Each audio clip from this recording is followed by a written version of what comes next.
السلام عليكم. اليوم تغطيتنا عن الوحش هذا، ما شاء الله تبارك الله. اي نعم، هذا جيب ربع. اول شيء راح اتكلم عنه الماكينة. استبدلنا ماكينة السيارة الطراز القديم بمحرك البنزين الى محرك ديزل غير عادي المستخدم في تويوتا هيلوكس 2019 2800 سي سي. هذا المشروع سويناه الآن لنا سنة ونص. العمل هذا عمل جبار.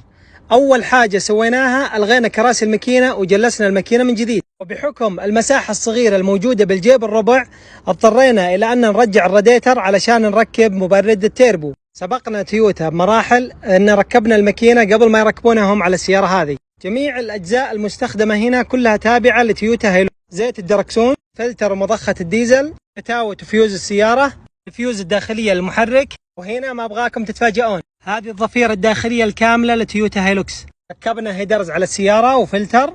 نبدأ بالسيارة من الأمام. عندنا صدام استرالي، الشبك استرالي، عدلنا القاعدة الأمامية، أنوار LED بقوة 400 واط، الكبوت استرالي مصنوع من الكربون فايبر، يايات ومساعدات استرالية مع تحكم بمستوى المطب، شنوط فيول مع كفرات نصف حجري، سلة علوية مع كشاف LED، الاسبير بالأعلى، جالون للديزل إضافي، قاعدة مانع للتغريز، الأنات العدد 2، السيارة معدلة من الداخل، عندنا المراتب رياضية، عدد المخابي اللي بالسيارة عددها 35، تحويل المكيف اللي تحت الدركسون إلى ثلاجة، حامل مناديل بالأعلى، مثبت سرعة، دفلك خلفي، دفلك أمامي، جهاز وتنبيه ارتفاع درجة حرارة ماء الماكينة، جهاز تحكم بوظائف السيارة، داش كام، جهاز متعدد الوظائف للرحلات، شاشة اندرويد بقياس 10 إنش، جهاز حساس الكفرات، ساوند بار JBL بقوة 300 واط مع السبوفر بالخلف. طبعا الساوند بار تستخدم للبيوت لكن أنا مستخدمها للسيارة. موتور باستمين الكبير مثبت تحت المرتبة، وتحت مرتبة الراكب بطارية بقوة 100 أمبير مع محول 2000 واط. جهاز غسيل السيارة، تانكي ماء 40 لتر. السيارة من الخلف طبق مع مساند للجلوس، ثلاجة، قلاية هوائية، يدر كاتم كهربائي، كواية وآلة توست، طلاية للموية، فرن كهربائي بحجم صغير. رتبنا الأغراض عشان تطلع بشكل منظم، 3 مخابي لتخزين الأغراض. في شيء جميل راح أوريكم إياه، إن في سحاب داخل السحاب. استفدنا من الحشوة اللي داخل الديكور وحطينا فيها مخابي. أماكن تخزين مخفية، وهنا برضو أماكن تخزين مخفية. شاشة تلفزيون. تم تغيير طبلون السيارة.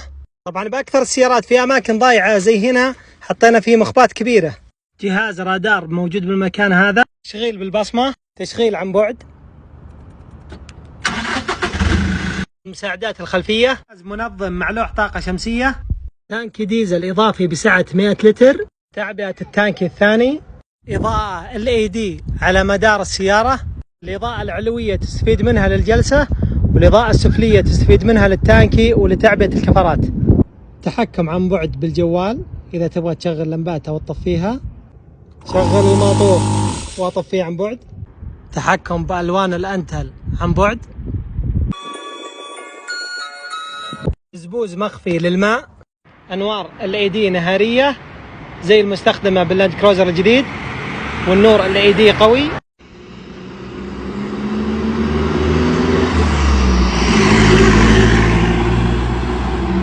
وراح يكلفك تركيب الماكينة من إلى تقريبا من 25 إلى 28 ألف ريال.